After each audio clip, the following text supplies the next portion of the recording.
ማን ነው እንደማትችል የነገረ? ማን ነው ባዶ መሆንን የነገረ? መኖሩን አላወቃችሁም እንጂ እጃችሁ ላይ ነገርን የማባዛት ኃይል አለ።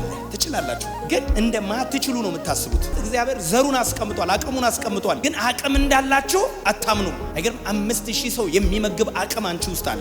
ኢየሱስ እናንተ ስጧቸው ሲል እኮ እየቀለደ አይደለም። አለማመናችሁ ብቻ ነው የእናንተ ጠላት። አንዳንድ ሰው ሰይጣንን ለማመን እንጂ እግዚአብሔርን ለማመን ልብ የለውም። ማን ነው የለህም ያለ? ማን ነው አንተን ሰነፍ ነህ ያለ? ማን ነው አንተን አትችልም ያለ? የምትችሉበት ዓመት ነው።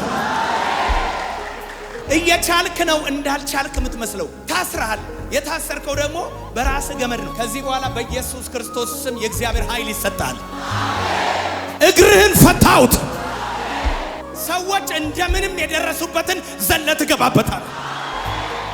ሰዎች 10 ዓመት የፈጀባቸውን ብዙዎቻችን ቀንበራችን ዛሬ ይሰብራል።